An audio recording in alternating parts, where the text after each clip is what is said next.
কি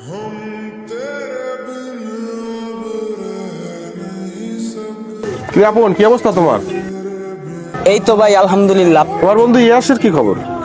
আরে ভাই ওই যে 5 বছর আগে যে বিদেশে গেল ভাই, তারপর আর কল মেসেজ কিছুই দেয় নাই ভাই, বুঝছেন? তারপর ওর সাথে আর কোনো কথাই হয় নাই আমার। কি বলো? ওরে তো একটু আগে আমি ওই কুয়াকাটা ওরা ফ্রেন্ডের সাথে দেখলাম, ঘুরতে আসছে, ওইখানে দেখে আসলাম মাত্র। কি বলেন ভাই? ওরে আপনি দেখছেন মানে? কোথায় দেখছেন ভাই? সত্যি ভাই? আরে হ্যাঁ সত্যি, আমি কি তোমার সাথে মজা নিতেছি? আমি এই মাত্র দেখে আসলাম। ও তো আমার ভাই একটা কল বা মেসেজ কিছুই দিল না, আমার লগে তো দেখাও করলো না ভাই। তোমাদের বন্ধুত্ব আমি কি বলবো, তোমরাই ভালো জানো, তোমাদের সাথে কিরকম সম্পর্ক সেটা তোমরাই ভালো জানো। আচ্ছা ভাই আপনি এনে বসেন ভাই, আমি একটু দেখি ওরে পাই কিনা।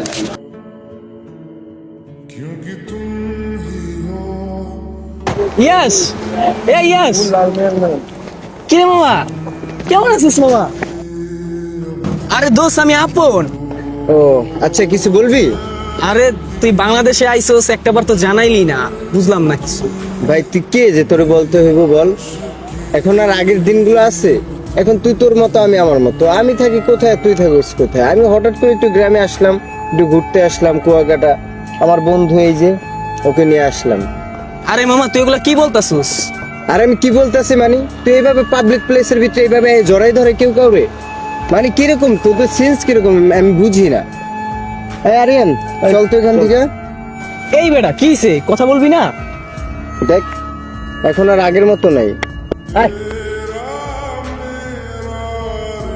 কি হলো? ও আমার সাথে এমন করলো কেন? ওর সাথে আমার 5 বছর পর দেখা হলো, আর ও আমার সাথে এমন ব্যবহার করলো। হায় রে, আর ওর জন্য আমি কি না করছি।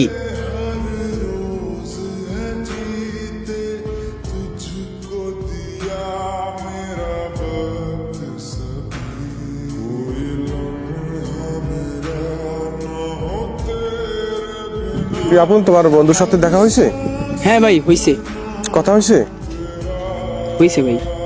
কি কথা হয়েছে?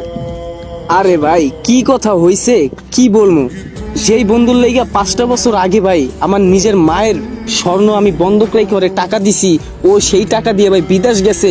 আর সেই বন্ধু 5 বছর পর আইসা আমার আর চিনিই না ভাই। আমি যাই দৌড়ায় যা জড়ায় ধরে বলি কিরে ইয়াস কি অবস্থা, ও মানে বলে কে, মানে ভাই আমি কে, মানে আমি জীবনে ভাই বন্ধুত্ব করে ভাই ভুল করছি ভাই। কি বলো, তোমাদের কত ভালো বন্ধুত্ব ছিল, তোমার সাথে এরকম ব্যবহার করছে? হাই রে ভাই কি বলবো ভাই, ছোটবেলায় ভাই আমার ছেলে ভাই কিচ্ছু বুঝতো না ভাই, কিচ্ছু না ভাই। আর সেই বন্ধুটা ভাই যখন ভাই পল্ডিল হয় না ভাই, তখনই ভাই সবচাইতে ভাই কষ্ট লাগে ভাই। আর ভাই ওর সাথে একটা ছেলেরে দেখলাম, মনে হয় ভাই বন্ধু ভাই, যার কারণে ভাই আমার আর দেখলো না, চিনলো না ভাই। যাক ভাই কষ্ট নাই ভাই, তো ভাই একদিন কি জানো আফসোস করো ভাই, আমি ভাই ওরে 80,000 টাকা বিদেশে যাওয়ার সময় দিছি ভাই, ওই টাকার সাবজেক্ট বাদ ভাই, আমি কেমন আছি একটাবার জিজ্ঞাসা করে নাই ভাই।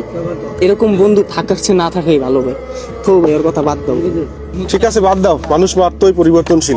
চলো তোমার একটু ঘুরে আসি। কলিজার বন্ধুটা যখন পল্ডি লয়, তখন আসলেই অনেক কষ্ট হয়।